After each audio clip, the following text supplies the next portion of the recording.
And no, no.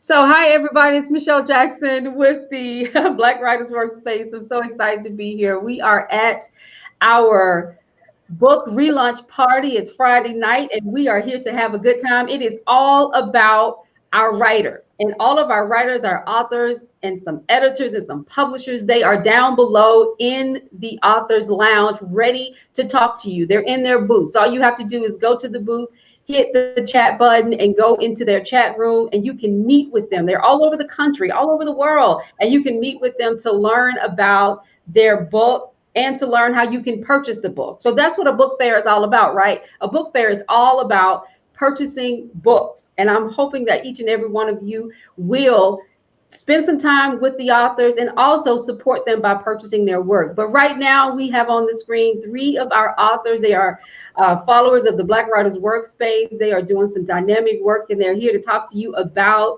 what they're doing and also to invite you to their booth because they want to see you, they want to meet you. And so they are right now down below. At the bottom of the screen, you have a question if you want to win a prize, and we're going to be doing this all night long.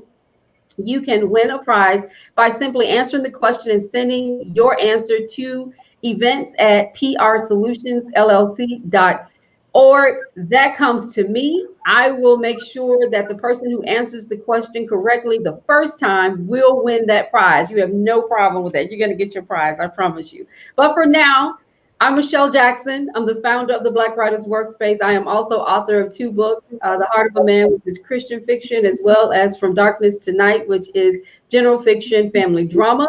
I hope that you will also come to my booth.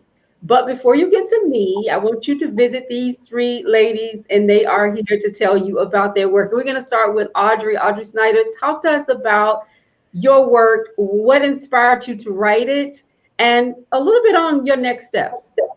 Okay, thanks, Michelle.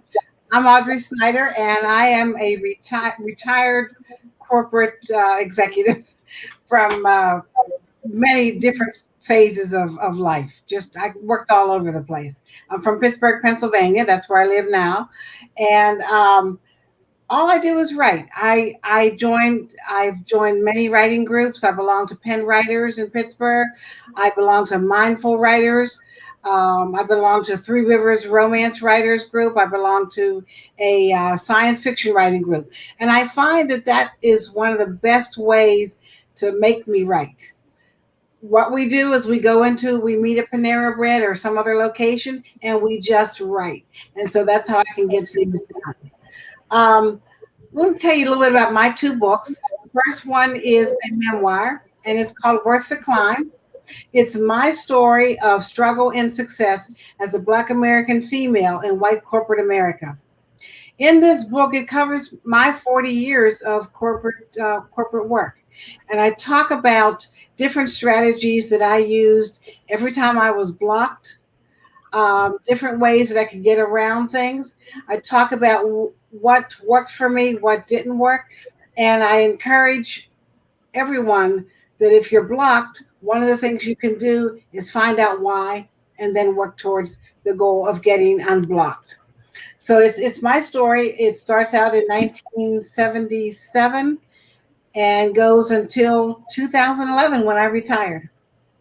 It is I think that's about it. Yeah, that's about it for that Well, one. let's talk a little bit about the book because I remember reading it. I lived in Pittsburgh for a while. I met Audrey at the church, and we were became instant friends. And so, I'm a corporate girl too. I spent many years working in corporate America, and it's tough. It's tough. I think sometimes we don't talk enough about it because it's in many instances could be good paying jobs, great title jobs. I'll say, but just having trying to get yourself to that level where you can actually get in those key positions. It is real dog eat dog. Oh yeah. Um, Oh yeah. so tell us a little bit about your experiences in your memoir, the things that you really wanted your readers to learn about you when you sat down to write this book. One of the things I did was I was always put out front as the black girl, so that because I worked in basically all white organizations, and so I was always put out front as the black girl, so they could see that they hired some black folks. So when I was discouraged from moving on up, what I did was I would actually make up a job description. I'd write it, I'd tell them what they needed, and I would sell the job description to the executive, and they would promote me into that position. So I kind of worked my way up into many of my jobs just by finding out what's needed in the company and then writing the job description myself. So that was one of the things I did. The other thing I did was make sure that I could bring someone up behind me. I worked in management positions, so the first thing I did was identify at least one or two individuals that could come behind me. And so that's what I worked on, making sure that there was going to be room for someone else besides me when I left. I Um, love that about your book. I'm sorry, yeah, keep going. yeah. I think the other big thing was just the strategies that I used when I was discouraged, making sure I had the elevator pitch when I was in an elevator with an executive, um, making sure that, um, I guess, making sure that I was always presented in a executive way so that they could see that I wasn't the person that just wanted to just work there for 8 hours and leave. No, I was always asking questions, looking for what's next. And so That's that's excellent. important. Yeah, you have to do that. Look for That's what's excellent. next. Yeah. So tell us the name of your book again. The name is Worth the Climb. And I enjoyed writing it. It took me a long time to write it because I was so angry when I first started out. I was just bitter and angry at not being promoted. And so I learned how to put the anger aside and then look for excellence and perseverance. Perseverance is one of the things that you really have to do if you're struggling for success. That's And when excellent. I finally finished that book, whew, then I wanted to write something fun. So I wrote a book it's fiction, and it is a romantic suspense novel, and it's called The Organization. And it's about a journalist who gets tricked into being a drug mule for a newspaper that she works for. She didn't realize that her boss was one of the leaders in a drug cartel. So she ends up calling on her old friend, who's a college friend, and he now works for the FBI. So there's a little bit of romance and a little bit of getting together there. And together they take down this drug cartel. So there's a little bit of drama, a little bit of romance in that book. And right now I'm working on the sequel to it. I have it done, but I'm working on the editing of the second sequel to the organization. And this one's called A Safe House. Excellent. Excellent. So you go from memoir to fiction. Oh yeah, I needed something And fun. I love how dynamic and how flexible writers can be. We just love to write. So, that's the beauty of it. When you love to write, you'll write anything that you feel connected to. And I love that you were able to make that transition. So thank you so much, Audrey. Tell us a little bit about where people can meet you and what you're going to be doing tonight. Oh yeah, please come to see me at my booth. I'll be there, and you can sign on to my website is www.audreyjsnyder.com. You can purchase your books there, or if you want to just leave me your email, I'll mail you a book, whatever works for you. Sounds great. Thank you so much for being a part of this book relaunch. And everybody, I've had so many people to ask me, why is it a book relaunch? And let me tell you why, honestly, because so many of us published books in the midst of a pandemic. Okay, no one was expecting that. And so, for those of us who published in the middle of it, or those of us who published right before it, I dropped my second book February the 14th, and March 14th, we were at home for a very, very long time. And those who actually released the book even before the pandemic, who just needed an opportunity to relaunch their book, to re-release it, to show it off to the world for the second, third, or fourth time. That's what this book is about. We are celebrating all writers who have released work in this world everywhere, who wants the world to see and read their books. We don't write just because we want to read it ourselves. We write because we want someone else to read it. And so this is our opportunity to celebrate writers, everywhere, and also to give our readers an opportunity to meet with us and to learn about our work. So now we're going to go to Dr. Adair, who's going to talk to us about her books. And I say with an S because she has published 16 books, and she's here with us tonight. And someone who I hope all the writers and the readers will go by and learn from her. She's also going to be at our Writer Symposium, which is tomorrow, Saturday, July 31st. She's going to be talking about self-publishing. And if you're interested in participating in the Writing Symposium, you can also email me at the events at prsolutionsllc.org. Email address is at the bottom of the screen. So Dr. Adair, talk to us about your work. So I'm excited. Thank you so much for having me to begin with. But because I have quite a few books, I don't just pick out just one to talk about, but the theme is the same throughout, throughout all of my books. And it's a theme of resiliency. It's a theme of leadership. It's a theme of being the best version of yourself that you can.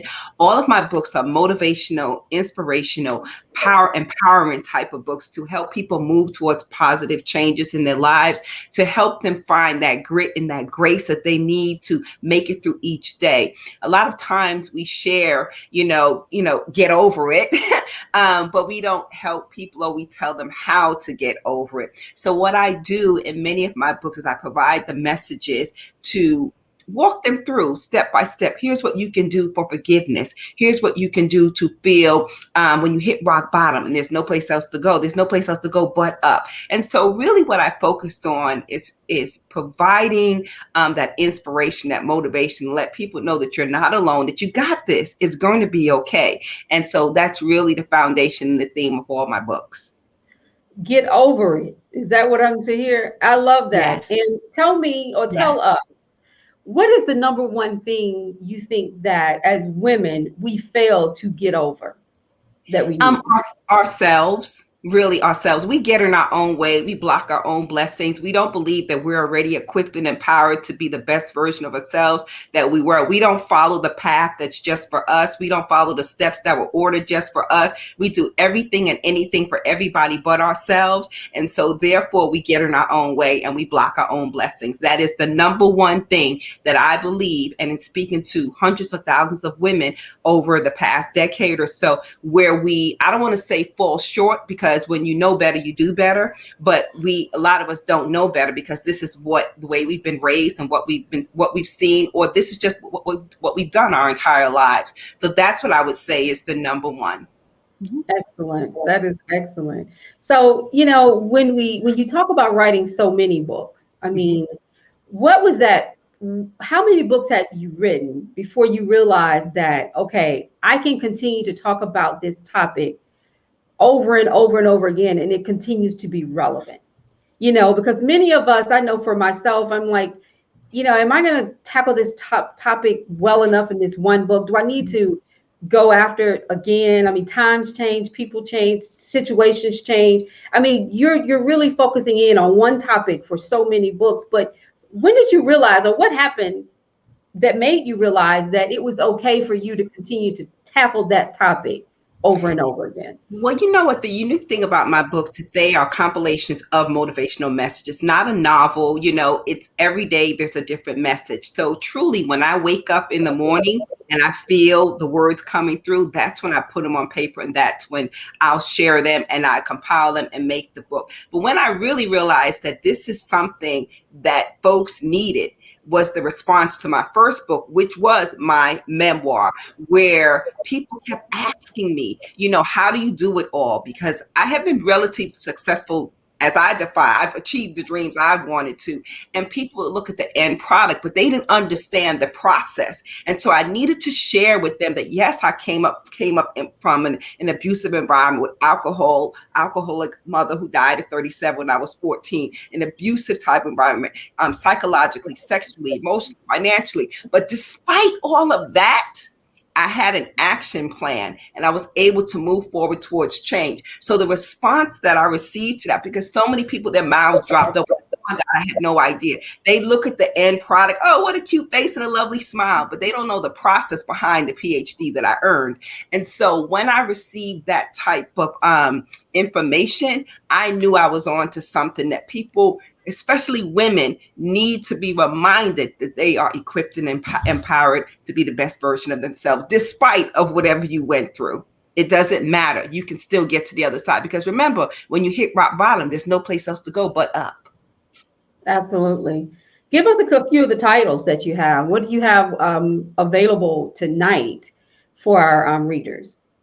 Well, we have some of everything available, but I've moved into writing planners because I'm a planner girl. So the planner is the Get Over It, Black Girl Magic 21, no, Black Girl Magic Academic the planner that really focuses on the motivational messages, scripture, inspirational quotes, but it's a planner for the academic year. But we have just about all of the titles, and they all begin with Get Over It, how to get over in 21 days.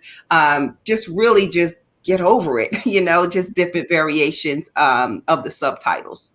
Okay, that is excellent. Yes, absolutely. Absolutely. Thank you so much. So we have memoir writers, we have fiction writers, we have nonfiction writers, and now we have a children's book writer, which is something that is so near and dear to me. I love children's books because I believe that you can tackle really tough issues in a children's book, and it comes off as being whimsical, but it is very educational. I think children's book writers have that ability to do things in their work that as a fiction writer, I probably could not get away with, because you can do it through a fun figure or character, but you can have so much great meaning behind the message of the book. And I feel like that's what Cheryl is doing here, talking about autism. As a special needs teacher, she has a children's book. And so tell us about yourself, Cheryl, and tell us about your work. Hi, everyone. Thank you, Michelle, for having me. So I live on Long Island in New York, and I've been teaching for over 24 years. I'm a special education teacher, and I'm married. I have 3 children and lots of animals, like a farm. And I have to say, the impetus for my book, which is called All Things the Same, are the children that I have worked with through the many years of teaching special education. And I'm just inspired through these children, and just kind of looking at different books. I thought to myself, well, I didn't really see a book out there with positive messages in terms of a child with autism. They have excellent books out there that deal with siblings that do not have autism, that, people say your typical siblings, and, kind of showing them the ropes on how to deal with, another sibling that does have autism, and what to look for, and how to be patient, and how to be tolerant, and books to teach, other children how to be tolerant of children with autism. But I didn't see anything that really showed someone with autism and a positive, spin on it. And that disturbed me, because these are the children that get bullied all the time, relentlessly. And, you have to start somewhere with empowering children, and particularly children with special needs. And I was saying before how, your parents and your family, they're your best advocates, and they should be your advocates. And, the school should be supporting you. Sometimes you get the support that you need for your child, and sometimes you don't, and you have to advocate for that. But along with that, we have to have these positive images, and we have to have positive messages. And us, sitting here, us being Black women, we know, just looking in the media and looking when we were growing up, we didn't have those positive messages and those images. They kind of came few and far between, and it is better nowadays. But I'm telling you, growing up, we did not see that. And I just love the fact that you have, like, your Black writers workspace, because we need that. We need to support each other, and we need to continue to write, and we need to inspire others to write, because children and adults, it doesn't matter what your race or your nationality or your religion is. Everyone needs to be exposed to Black writers and people that are doing positive things that are Black, because the way we're portrayed is that we're always doing something negative. And if we are doing something positive, there's a spin put on it, and then we're looked at as negative again. So we just have to keep promoting the positive. Along with autism, my main character, his name is Peter, and he's a school-age child. He's in elementary school, And the book just shows, some of the things that a child with autism might display, like just the fact that one thing that all children with autism really share in common is their resistance to change. And I know I was talking to you about this before, Michelle, in our interview, that, if you and I, if there's a change in schedule or our technology doesn't work, we are annoyed, we're aggravated somewhat, but we kind of just get through it. Whereas, someone with autism, that can just set them back. The anxiety can take over. They could shut down. They could act out. And so it was showing in the book how actually Peter's hypersensitivity to sounds and smells actually made him a hero in this book. And I won't say the whole entire story, but he does become the hero in the book. So it does show, a child with these special needs that, what? Hey, not only can it be something positive, but it's something that, is heroic. It saved people in the book. Mm-hmm. And it also shows his teacher, whose name is Miss Divine, that, she's a Black teacher. And I put that in there purposefully because, it is very important for children and adults to be exposed to Black teachers. And it doesn't matter what skin color you have or your nationality. I mean, Black children need Black teachers. White children need Black teachers. Hispanic children need Black teachers, just like children need to come in contact with male teachers. So I did put that in there. It's very important, to have that, positivity in there to show like, yes, we're out here, we're doing positive things, and we're not just out here like looking for a handout, so to speak, or, on the corner doing something we're not supposed to do. There are many of our people out here doing positive things. And that message needs to just keep going. Absolutely. This book is also, it's special to me. It's my first book that I've written, and my daughter, illustrator. So that's, it's very special to my baby. And, my eldest baby, helped me, bring this to fruition. So I'm really proud of it. And I just hope everyone comes out.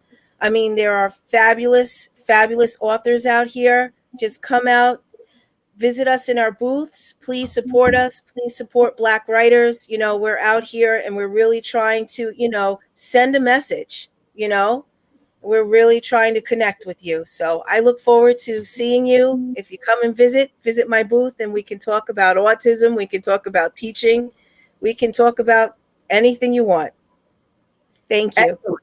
Excellent. Love that. Ladies, you guys are doing some amazing things. And one of the topics that we are tackling with this event is not the theme, but it's kind of the sub theme for the next 2 days, our summer of writing, is why Black writers matter.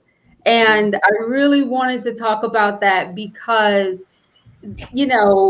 I started this group back in March of 2020, and I was just thinking it would be a few people, and now we have, I think as of today, 8,500 people just on the private page. And when I say that, I know people say, well, oh, those private groups, you don't really have a lot of interaction. But if you guys are on the page, this page is not about Michelle. All right. This page is about writing, and everybody's asking questions, and what do I do next? And how do I make this happen? And the thing, what I think people, what we all, those who don't write, don't understand about writers, especially Black writers who are self-published, is that we have to do it all ourselves, including trying to understand the next step and the next step and the next step. And there's so much information out there, but our stories need to hit the main scene. Our stories are so valuable and so important. Just like Cheryl saying, kids need Black teachers. Yes, you need to see people that look like you, because it helps them to better understand what they can be, and that, and to better understand their culture. And there's nothing wrong with that. But people also need to read about Black stories, because our stories tell our life stories in our way, with our voice. And there's nothing wrong with anyone else's story. We're not saying that, anyone else's story isn't valid or important, It's just that we have to come together because there's still a lot of biases in the publishing world. It's still very tough for Black writers like us to get those big deals. It is still hard for us to get our books into the movie theaters and on Lifetime and Hallmark and all these different places. It's still hard for writers, Black writers, to come up and in this environment. And that is a fact. That is not something I'm just saying. It is a fact. And so each one of you tell me, what is it about being a Black writer and why Black writing or Black writers matter, especially in this environment with everything that's happening around us? Audrey, you want to start? You just want to just talk to us about why Black writers matter. Well, I think in particular, my story is a good example of that, because there are still an awful lot. I live in Pittsburgh, so it's a very, I think it's 87% white. So there's still, it's really hard for Black individuals to get a job and move up. I told my son when he went to Atlanta, I said, don't come back here, stay there. I said, because even if you find a job here in Pittsburgh, you're going to stay on the bottom ladder. And so that story needs to be told. That's something that people do not realize. They see Black folks and they think that, there's one or two in really good positions and they've made it. I remember going to a job fair and someone looked at me where I was selling my book, Worth the Climb. And they said, well, you don't look like any worse for the wear. You did okay. You look okay. And I thought, they don't have any idea what I went through to get to where I look okay in their eyes. So I think it's really important that our stories be told. Yes, absolutely. Dr. Adair? I really think that it's necessary and required. We make up the texture and the fabric of American society. And I think that for so long, our voices have been marginalized. And because of that, we need to bring volume to the silenced voices so that we can recognize the beauty and the value and the Black girl magic that we have, and the world needs to know about that. I think the only way the world can learn about us is if we tell them about us and don't allow them to write about us. Mm-hmm. So our stories deserve to be told from our experiences, using our voices and bringing volume to those voices. So that's why Black writers matter. Love it. Cheryl? I have to say I completely agree with Audrey and Dr. Adair. Our voices need to be heard. Our messages need to be read, and they need to come from us, our stories. Just like Dr. Adair said, not from someone else who's on the outside looking in, but needs to come from us. We're in the moment living this experience. We've all grown up. We've all seen, the literature that was available to us inside and outside of school. And it is refreshing to see that there is so much diversity in writing nowadays.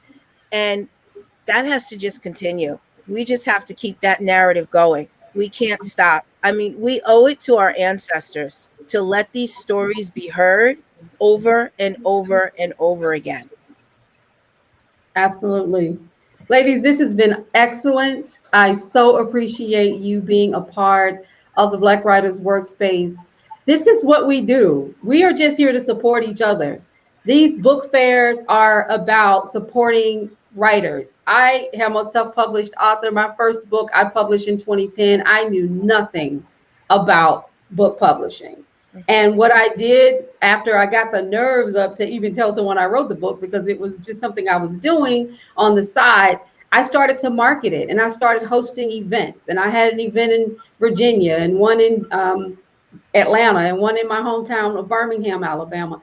I just started going around and hosting events. That's how I sold my book. I had to get out there. There is no major marketing platform behind me pushing me. I'm doing everything myself. Most of us are. We're just doing it ourselves. And it's not always easy. But just because we're self-published doesn't mean the work isn't great. It doesn't mean that it's not edited. It doesn't mean that it's not valuable. And so we have to continue to do what we're doing. So the Black Writers Workspace is all about that, finding that space where we can come together and give and share resources and hopefully make this easier for the next generation of people looking to publish. Also, events like this is all about helping to support writers. You want to read some great books? You go down below. We have everything from science fiction to children's books. We have romance novels. Oh, we have nonfiction, faith-based books. We have a little bit of everything represented right here on this screen, right down below at our authors lounge. So please, I hope that you will all go down and meet with Audrey and Cheryl and Dr. Adair. Buy their books. I challenge you to do that. I also ask you to let me know who all you've met, because if I see that you've met everyone, if you can send me an email or whatever we come up with to make sure that you guys can notify me on how many people you've met here, I have an amazing prize for you. So my email address is down below. We have trivia. We're going to have music by Kashmir Williams tonight. We're going to have, wow, a lot of different things happening tonight. We're also going to be announcing the winner of our Chapter 1 writing competition. This competition was for unpublished and self-published writers of African descent, and we have had all of their work reviewed by our beta readers, and we are now ready to give away $500 to our fiction, nonfiction writer, the winner of that category, and $250 to our poetry category winner. And we have spoken word videos that we will be showing all night tonight so that you can see some of the talent from the Black Writers Workspace. But as for now, we're going to check out of this particular interview. I thank everyone. If everybody once again wants to invite everyone to their booth and tell them how they can buy your book. If they're not coming to your booth, at least give them your email, your website, so they'll know how to purchase your book as well. Audrey, you want to get started? Sure. It's www.audreyjsnyder.com, or you can check Amazon under Audrey J. Snyder. Thank you. Time in the organization. Excellent, excellent. Cheryl? You can go to my Instagram account, Cheryl Middleton Writes, and I do have listed how you can purchase the book on Amazon as well as my author website. You can also just go on to Amazon.com and type in All Things the Same by Cheryl Middleton, Cheryl with an S, and you'll see it comes up and it looks like this. Excellent. Thank you. Excellent. Dr. Adair? Hey there. So you can access most of my books on Amazon. I do have an author page. You can just type in my name, Adair White Johnson, author page will pop up, as well as most of the books. My planners, if you're interested in the planner, you will need to go to my website, which is dradarespeaks.net, and you can purchase the planner at dradarespeaks.net. That's the only one that's not on Amazon. Excellent. And I'm Michelle Jackson. You can meet me in my booth, or you can go to my website at authormichelledjackson.com to purchase my books and to learn more about the Black Writers Workspace. So thank you all. We are signing out. So let's say goodbye to everyone. Bye. Thank you. Thank you.